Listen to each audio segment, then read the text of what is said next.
Assalamualaikum warahmatullahi wabarakatuh. Allahu Akbar, Allahu Akbar, Allahu Akbar. La ilaha illallah, Allahu Akbar, Allahu Akbar,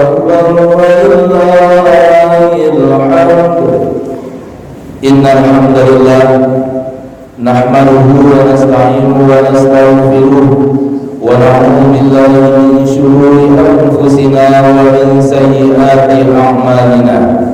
May yahdihillahu fala mudilla lahu wa may yudlil fala hadiya lahu. Asyhadu an la ilaha illallah wa asyhadu anna Muhammadar Rasulullah sallallahu alaihi wasallam. Allahumma fassalli wa sallim ala sayyidina Muhammad wa ala alihi wa sahbihi ajma'in. Wa ya ibadallah, inni usikum wa iyaya bitaqwallah faqad fazal muttaqun. Ya ayyuhalladzina amanu taqullaha haqqa tuqatih wa la tamutunna illa wa antum muslimun. Faqala Allah Ta'ala fil Qur'anil Karim, a'udzu billahi minasy syaithanir rajim. Bismillahirrahmanirrahim. Fa bi ayyi ala'i rabbikuma tukadziban. Wa qala aidan, inna a'tainakal kautsar fasalli li rabbika wanhar, inna syani'aka huwal abtar. Sadaqallahul azim. Kaum muslimin, kaum muslimat, sidang jemaah Idul Adha yang dirahmati oleh Allah Subhanahu wa taala. Kembali kita berbagi rasa syukur kita kepada Allah Subhanahu wa taala karena pada pagi hari yang cerah ini kita masih diberi oleh Allah nikmat iman, nikmat kesehatan, sehingga kita bisa hadir melangkahkan kaki kita, mengayunkan tangan kita untuk melaksanakan ibadah sunnah di hari raya Idul Adha ini, melaksanakan sholat Idul Adha dan mendengarkan khutbah. Sholat dan khutbah merupakan rangkaian ibadah yang tidak bisa dipisahkan.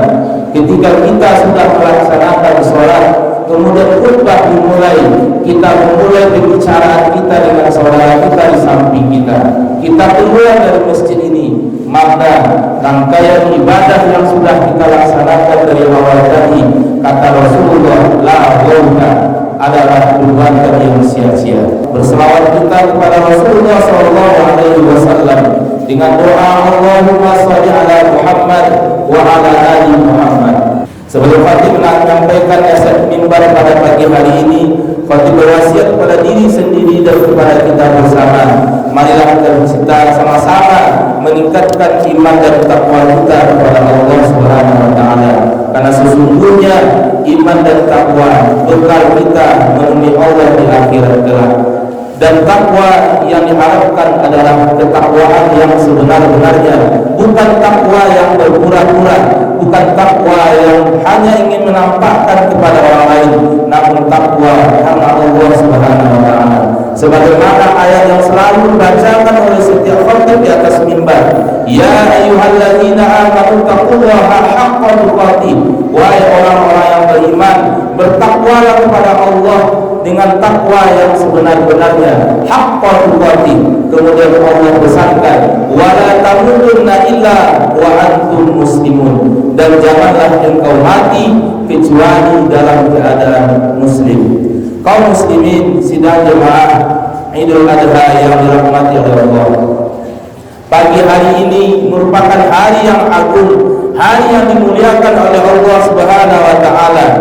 Maka mulai dari terbit fajar tadi kita mendengarkan seruan, mendengarkan lantunan takbir yang begitu indah. Hampir di setiap masjid bahkan ada yang sudah memulai takbiran itu mulai dari terbenamnya matahari di sore kemarin. Kalimat Allahu Akbar, Allahu Akbar, Allahu Akbar terdengar Kemudian bagi kita orang yang beriman, apa yang seharusnya kita amalkan dari kalimat takbir?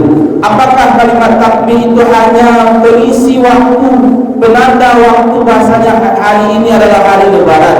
Apakah takbiran itu hanya bisa diperlonggarkan dan lain sebagainya? Tiga inti kalimat yang selalu dibaca, Allahu Akbar, Allah Maha Besar. Pertanyaannya adalah, sudahkah Allah itu Maha Besar dalam hati kita? Sudahkah kita amalkan Allah itu memang besar dalam diri kita? Maka apakah kita dahulukan panggilan Allah itu? Pekerjaan itu kecil, Allah, panggilan Allah lah yang besar. Allahu Akbar, Allahu Akbar, walillahil hamd.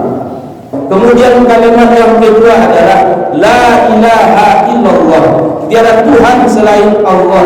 Tiada Tuhan selain Allah. Tiada yang memberi rezeki kecuali Allah. Tiada yang menghidupkan kecuali Allah.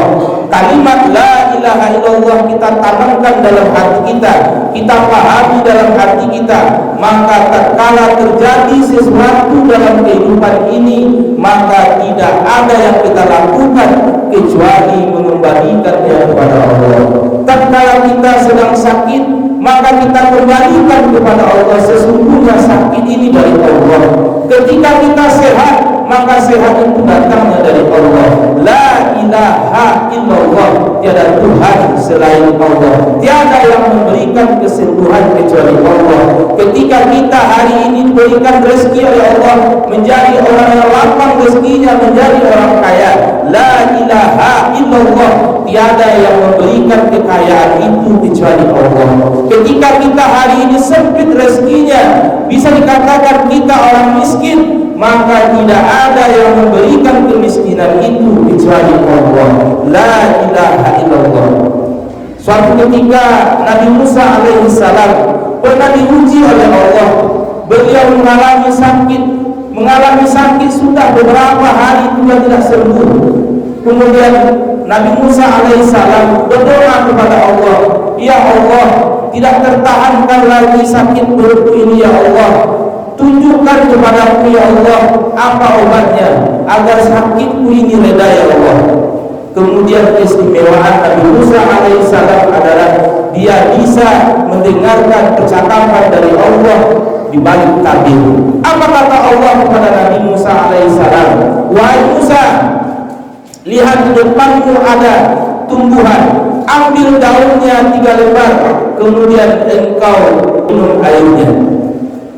Apa yang terjadi tatkala Nabi Musa alaihissalam mengambil daun itu, kemudian melakukan apa yang disuruh oleh Allah, kemudian diminum daunnya? Yang terjadi adalah Nabi Musa alaihissalam dengan seketika hilang rasa sakit perutnya.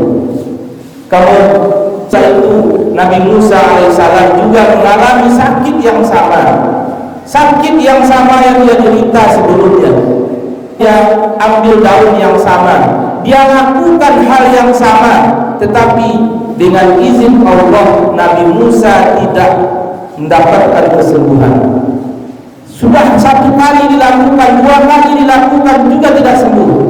Kemudian yang ketiganya Nabi Musa alaihissalam kembali berdoa, ya Allah, apa salahku ya Allah, ampuni dosaku ya Allah, kenapa perut ini belum juga sehat ya Allah? Sudah melakukan apa yang telah engkau suruh kemarin, tetapi perutku belum juga sehat.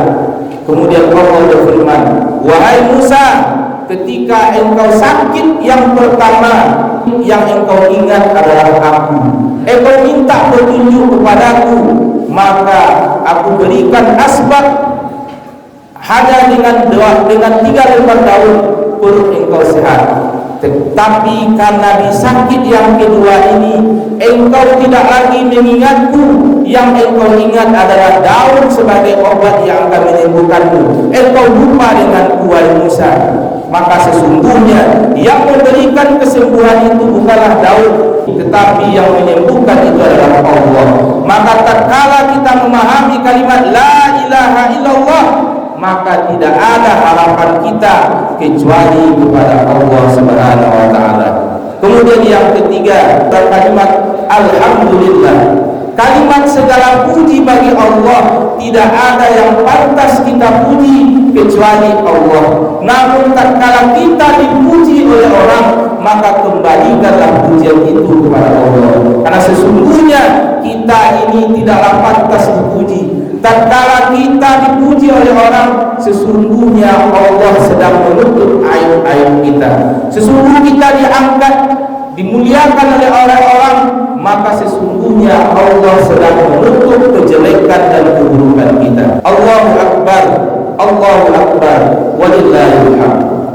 Kemudian yang kedua, kaum muslimin sedang jemaah Idul Adha yang dirahmati oleh Allah. Hampir tiap tahun kita merayakan Idul Adha.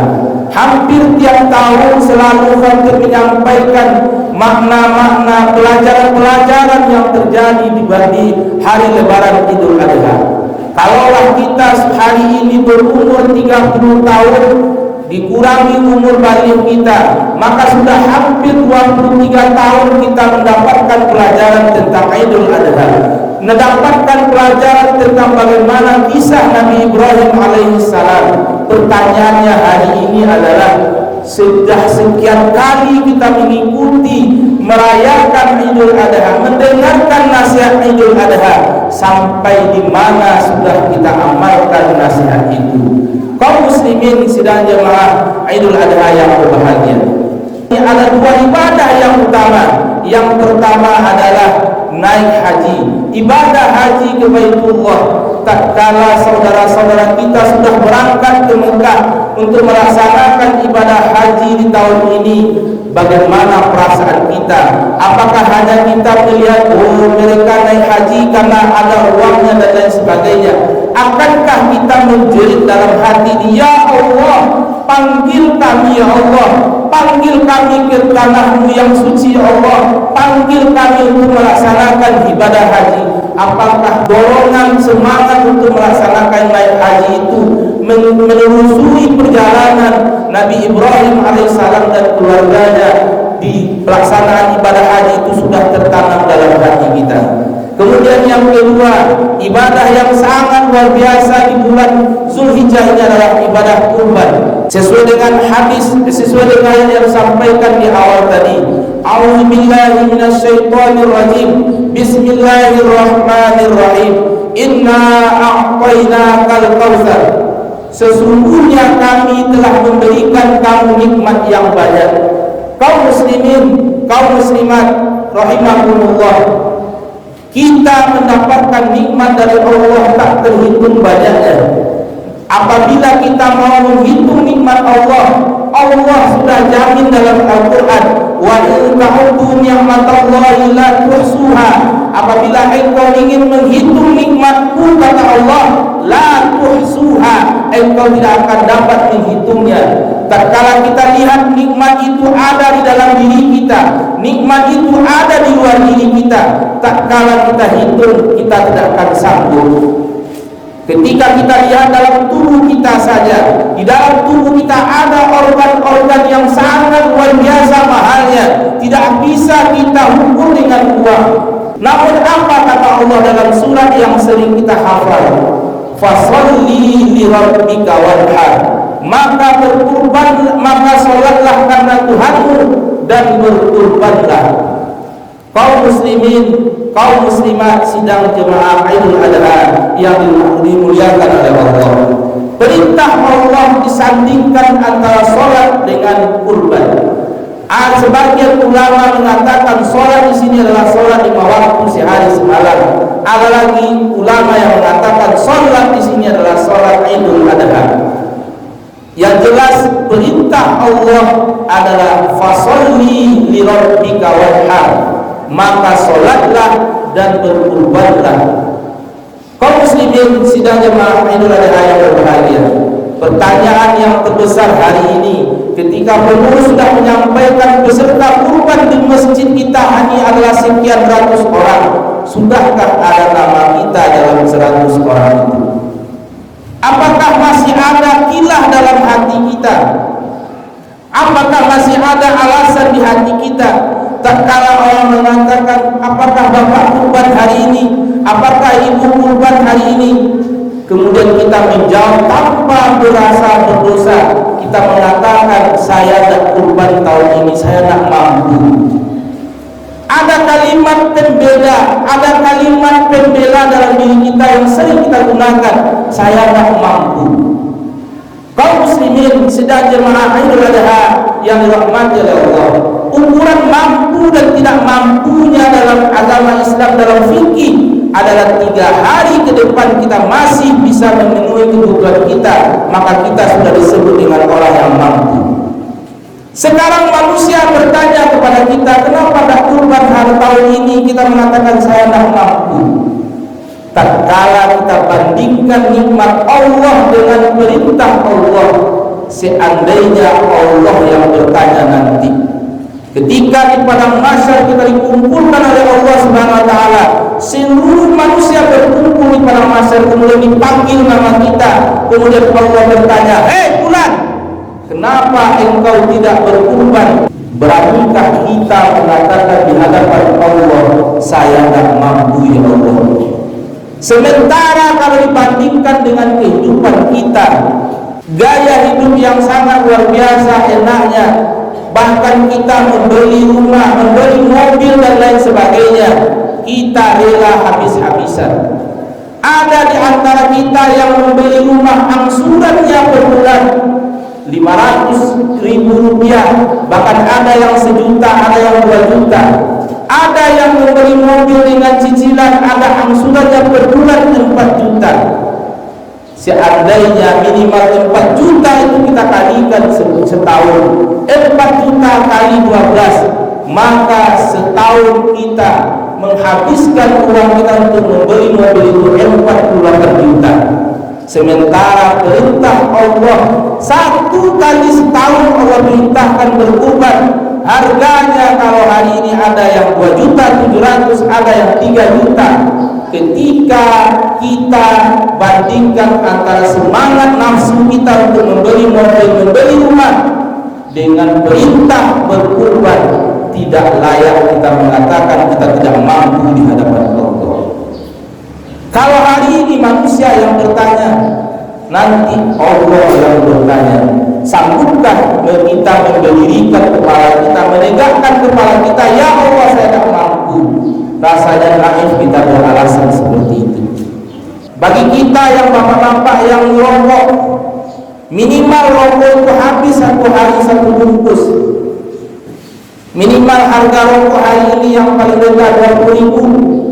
1 hari kita habiskan uang kita untuk merokok 20.000 1 hari, kali sebulan 600.000. 600.000 kali 12 bulan 1 tahun, 7.200.000 kita habiskan uang kita untuk merokok saja. Sekarang diberani kita di hadapan Allah mengatakan, kenapa kamu tidak berkurban? Saya tidak mampu. Sungguh malu kita di hadapan Allah. Kaum muslimin sidang jemaah Idul Adha yang dirahmati Allah. Allahu Akbar, Allahu Akbar, Allahu Akbar walillahilhamd. Maka apakah sudah terlambat saya untuk ingin berkurban? Ternyata tidak. Dalam fikih pelaksanaan Idul Adha ini, pelaksanaan kurban di hari raya Idul Adha ini mulai dari tanggal 10, 11, 12, 13. 3 hari tasyrik disediakan oleh Allah. Maka bagi kita hari ini yang belum terdaftar bagi sebagai peserta kurban, lihatlah harta kita, lihatlah apa yang bisa kita jual hari ini, kita jual. Kita daftarkan diri kita. Kalau panitia tidak bisa menerima, kita beli kambingnya sendiri, kita sembelih kemudian kita bagikan. Kenapa? Ini adalah panggilan iman untuk melaksanakan ibadah kurban, bukan panggilan untuk berfoya-foya, bukan panggilan untuk mengharapkan pujian dari orang. Ini adalah perintah Allah, fasalli li rabbika wanhar. Telah banyak Allah berikan nikmat, Allah minta 2 perintah saja, fasalli, maka solatlah, wanhar, dan berkurbanlah. Kemudian yang terakhir, tatkala kita mengatakan diri kita tidak mampu tadi, maka mari kita ingat-ingat ayat yang sering diulang oleh Allah dalam surat Ar-Rahman. Fa bi ayyi ala'i rabbikuma tukadziban. Tatkala kita mengatakan diri kita tidak mampu untuk berkorban, maka ingatlah ayat ini. Fa bi ayyi ala'i rabbikuma tukadziban. Maka nikmat yang mana lagi yang engkau ingin dustakan? Allahu Akbar, Allahu Akbar, Allahu Akbar, walillahilhamd. Kaum muslimin sidang jemaah Idul Adha yang dirahmati Allah. Kemudian yang ketiga yang ingin saya sampaikan, evaluasi dalam pelaksanaan Idul Adha dalam diri kita. Sekian kali kita melaksanakan perayaan Idul Adha, sudahkah membekas dalam kehidupan kita? Yaitu yang ketiga, tentang bagaimana menciptakan keluarga yang soleh dan solehah. Ketika Nabi Ibrahim mendidik istri dan anaknya, datang perintah Allah merupakan ujian dari Allah. Apa yang Allah perintahkan? Nabi Ibrahim alaihissalam diperintahkan untuk membawa anak dan istrinya ke lembah yang gersang yang tidak ada tanaman. Ketika Nabi Ibrahim alaihissalam berjalan dari Palestina menuju Mekah, kemudian sesampai di Mekah waktu itu yang hanya hamparan padang pasir dan bebatuan, tidak ada satupun tanaman yang tumbuh di sana. Jangankan pohon, rumput saja enggan untuk tumbuh di sana. Tetapi di sanalah Allah memerintahkan Nabi Ibrahim meninggalkan anak dan istrinya. Tatkala Nabi Ibrahim membuatkan kemah untuk anak dan istrinya, kemudian dia tinggalkan bekal hanya untuk beberapa hari. Apa yang terjadi kaum muslimin, kaum muslimat sedang berma'il-adha? Sama-sama sudah tahu kita sejarah kehidupan ini. Ketika Nabi Ibrahim mengatakan tinggal engkau di sini wahai Hajar, apa yang dilakukan oleh Hajar? Hajar hanya diam, kemudian tanpa dia sadari menetes air matanya Siti Hajar. Kenapa? Siti Hajar melihat keliling dari kemahnya hanya hamparan padang pasir dan bebatuan yang tandus.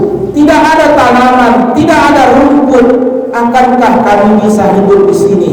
Tetapi kalian keluarlah kalimat yang sangat menggetarkan dari Siti Hajar waktu itu. Wahai suamiku, apakah ini perintah Allah? Nabi Ibrahim tidak bisa menjawab. Nabi Ibrahim mengeluarkan air mata, tidak bisa mengeluarkan kata-kata. Ini adalah perintah Allah untuk meninggalkan engkau di sini. Tidak bisa Nabi Ibrahim. Nabi Ibrahim hanya berjalan, tidak melihat kepada istrinya. Apa kata Siti Hajar? Kalaulah ini perintah Allah, wahai suamiku, tinggalkan kami di sini. Keimanan yang menjawab kesengsaraan hidupnya. Bagaimana kita mengamalkan ini ketika kita mengalami kesengsaraan hidup, ketika kita hari ini merasakan beratnya hidup? Sanggupkah kita mengeluarkan kata-kata ini adalah cobaan dari Allah, ini adalah ujian dari Allah, Allah yang akan memberikan jalan keluarnya? Kaum muslimin sidang jemaah Idul Adha yang dirahmati Allah. Yang kedua, dalam sejarah Nabi Ibrahim alaihissalam, tatkala Nabi Ibrahim alaihissalam diperintahkan oleh Allah untuk melaksanakan penyembelihan terhadap anaknya, Nabi Ibrahim berkata kepada anaknya, wahai anakku, aku melihat dalam mimpi menyembelihmu. Bagaimana pikiranmu wahai anakku? Apa kata Nabi Ismail alaihissalam yang waktu itu hanya berumur remaja? Apa kata Nabi Ismail? Wahai ayah, kalaulah itu perintah Allah, laksanakan wahai ayah. Seandainya hari ini kita sampaikan berita seperti ini kepada anak kita, apa yang akan terjadi? Hari ini anak kita jangankan mentaati kita, mematuhi perintah orang tua, disuruh dengan sesuatu yang lembut, disuruh sesuatu yang bermanfaat untuk dirinya saja. Kadang-kadang hari ini anak-anak kita sudah menolak. Maka bagaimana kita mencari cara untuk menjadikan anak kita seperti Nabi Ismail alaihissalam? Di dalam sejarah itu Nabi Ibrahim alaihissalam meletakkan pisau yang sangat tajam di leher Nabi Ismail. Apa kata Nabi Ismail? Wahai ayah, jangan engkau pandangi wajahku, Kalau engkau pandangi wajahmu, engkau akan menangis dan tidak jadi engkau melakukan perintah Allah ini.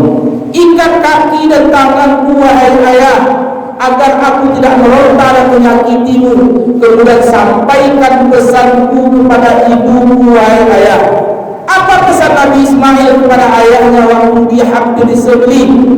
Wahai ayah, sampaikan kepada ibu, aku sangat mencintainya. Aku belum mampu membahagiakan ibu wahai ayah, dan aku berdoa kelak kalau aku bisa hidup di lain waktu, aku akan mengabdikan diriku kepada ibu wahai ayah.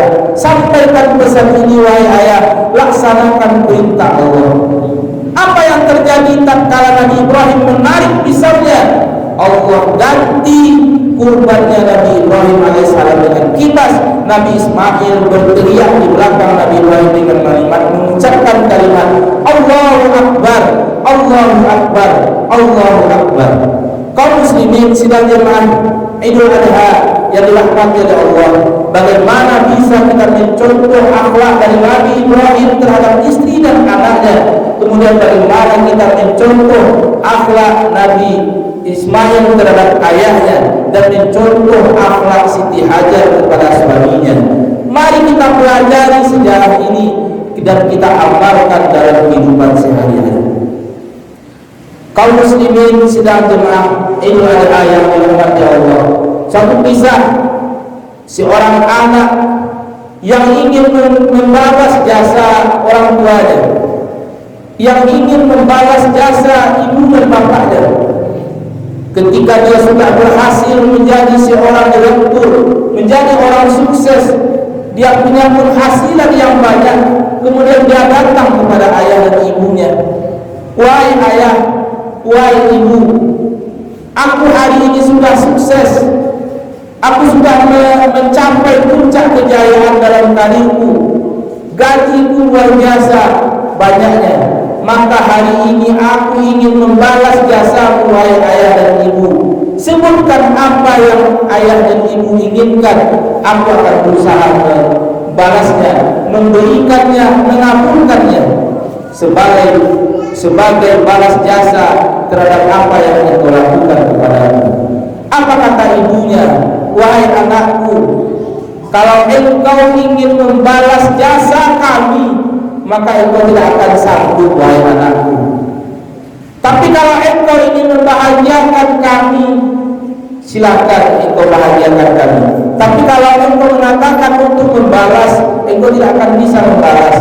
Wahai ibu, aku sanggup hari ini apa saja yang engkau inginkan, aku akan balas. Aku ingin membalas jasa engkau sejak engkau melahirkan aku sampai dewasa hari ini. Saking sombongnya anak ini karena dia sukses katanya. Namun apa yang terjadi Bapak Ibu Saudara? Kata ibu ini, wahai anakku, kalau engkau ingin membalas jasa kami, maka malam ini engkau tidur di rumah ini. Maka tidurlah anak yang sudah menjadi direktur tadi di rumah itu. Malamnya itu tidur mereka dalam satu kamar, ayah di samping kiri, ibunya samping kanan, dan anaknya yang sudah sukses tadi di tengah. Setakala mereka sudah tertidur pulas, bangun ibunya di tengah malam. Tatkala jam 2 sudah menunjukkan jam 2 atau jam 3, bangun ibunya kemudian membangunkan anaknya. Wahai anakku bangun, wahai anakku bangun, mari kita sholat tahajud. Susah anaknya dibangunkan, tidak mau anaknya bangun. Kemudian ibu tadi pergi ke belakang, pergi ke dapur, dia ambil air minum 1 gelas, air putih besi 1 gelas, diambil itu pulang ke belakang, kemudian dia bawa ke kamar. Kemudian dia ambilkan air ini, percikan ke wajah anaknya. Tatkala dipercikan, sudah 3 kali dipercikan, anaknya juga tidak mau. Maka ibu itu dengan sengaja menuangkan air yang 1 gelas tadi, mulai dari lehernya sampai ke dadanya. Apa yang terjadi? Anak tadi terbangun, kemudian dia berdiri. Wahai ibu, apa yang ibu lakukan? Basah baju ini, basah kasur kita ini. Engkau membangunkan dengan sangat mengagetkan wahai ibu.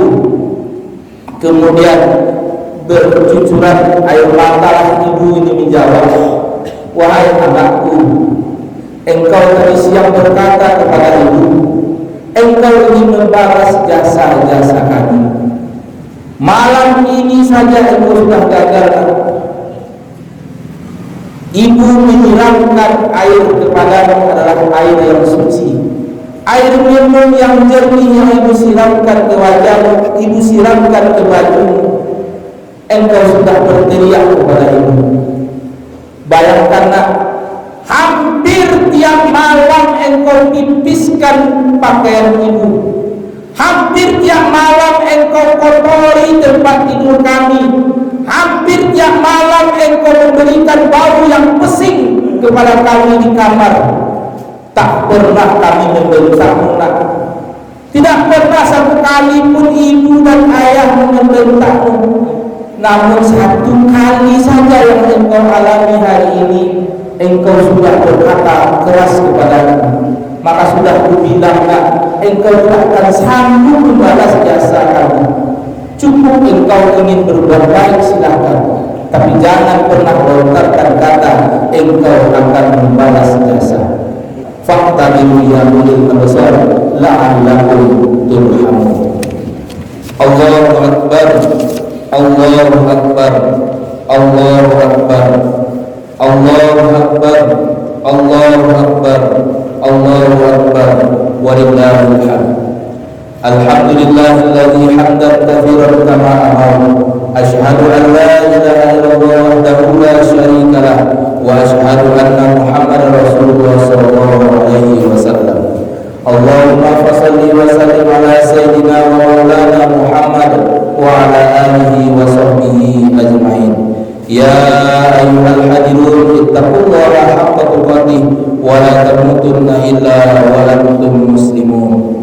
Qala Allah Ta'ala fil Qur'anil Karim, a'udzu billahi minasy syaithanir rajim. Bismillahirrahmanirrahim. Wal 'ashr innal insana lafi khusr illa alladziina aamanu wa 'amilus shalihati wa tawassaw bil haqqi wa tawassaw bis sabr. Innallaha wa malaikatahu yusholluna 'alan nabi ya ayyuhalladzina amanu shallu 'alaihi wa sallimu taslima. Allahumma shalli 'ala Muhammad wa 'ala ali Muhammad kama shallaita 'ala Ibrahim wa 'ala ali Ibrahim wa barik 'ala Muhammad wa 'ala ali Muhammad kama barakta 'ala Ibrahim wa 'ala ali Ibrahim fil 'alamin innaka Hamidum Majid. Allahumma ighfir lil muslimina wal muslimat wal mu'minina wal mu'minat al ahya'i minhum wal amwat bil barri wal bahri amin amin ya rabbal alamin. Ya Allah, ya Rahman, ya Rahim. Di pagi yang cerah ini kami dengan ikhlas menundukkan kepala dan hati ini serta kami mengadahkan tangan ini, ya Allah. Ya Allah, ya Rahman, limpahkanlah rahmat dan rahim kepada kami. Curahkanlah hidayahmu sehingga kami dapat meraih keridhaan-Mu. Ya Allah, hanya kepada Engkau-lah kami mempercayakan diri kami. Janganlah Engkau membiarkan kami berjalan sendiri tanpa kendali hidayah-Mu. Ya Allah, ampunilah dosa kami, ya Allah. Dosa kedua orang tua kami, dan sayangilah keduanya sebagaimana mereka menyayangi kami di waktu kecil. Ya Allah, teringat kami dengan sadar, ya Allah, banyak dosa kami terhadap orang tua kami, ya Allah. Kami pernah mendustainya, ya Allah. Kami pernah berkata dengan suara yang keras kepada mereka, ya Allah. Bahkan ada di antara kami yang berani memukul orang tua kami, ya Allah. Ya Allah, ampunilah kami, ya Allah. Ampunilah kami, ya Allah. Ampunilah dosa kami terhadap orang tua kami, ya Allah. Bukakanlah pintu hati orang tua kami untuk memaafkan kami, ya Allah. Ya Allah, bagi kami yang masih hidup orang tuanya, ya Allah, sehatkanlah orang tua kami, ya Allah. Sehatkanlah orang tua kami, berikan kekuatan ketaatan kepadanya untuk menyembah Engkau, ya Allah. Ya Allah, bagi kami orang tua kami yang telah meninggal, ya Allah, lapangkanlah kuburnya, ya Allah. Berikanlah nikmat kubur Engkau padanya, ya Allah. Hindarkanlah kedua orang tua kami dari siksaan kubur, ya Allah. Hindarkanlah siksaan kubur dari mereka, ya Allah. Berikanlah mereka nikmat kubur, dibagikan nikmat surga ya Allah. Ya Allah ya Rahman ya Rahim ya Arhamar Rahimin. Pertemukanlah kami dengan orang tua kami di surga nanti ya Allah. Jadikanlah kami anak yang soleh ya Allah. Jadikan kami anak yang soleh ya Allah. Sehingga dengan kesolehan dan kesolehan kami ya Allah, dengan kesolehan kami dapat mengantarkan orang tua kami ke surga ya Allah. Karena orang tua dulu ya Allah, mungkin mereka tidak sanggup melakukan ibadah yang sempurna karena menjaga kami ya Allah. Mereka ingin tahajud, tapi kami telah basahi pakaian mereka dengan pipis kami ya Allah. Maka berikanlah kesolehan kami, pahala yang kami lakukan, ibadah yang kami lakukan ya Allah, tercurah kepada orang tua kami ya Allah, sehingga kami bisa berkumpul di surga ya Allah. Ya Allah, panggillah kami untuk melaksanakan ibadah haji ke Baitullah ya Allah. Berikanlah kami rezeki ya Allah untuk bisa memenuhi panggilan-Mu ya Allah. Rabbana taqabbal minna salatana wa qiyamana wa ruku'ana wa sujudana wa ibadatina ya Allah ya Rahman ya Rahim ya Arhamar Rahimin. Allahumma hdina ila siratal mustaqim. Allahumma hdina ila siratal mustaqim. Allahumma hdina ila siratal mustaqim. Siratal ladzina an'amta 'alaihim wa siratal anbiya'i wal mursalin. Rabbana atina fid dunya hasanah wa fil akhirati hasanah wa qina adzabannar. Ibadallah walhamdulillahi rabbil alamin. Assalamualaikum warahmatullahi wabarakatuh.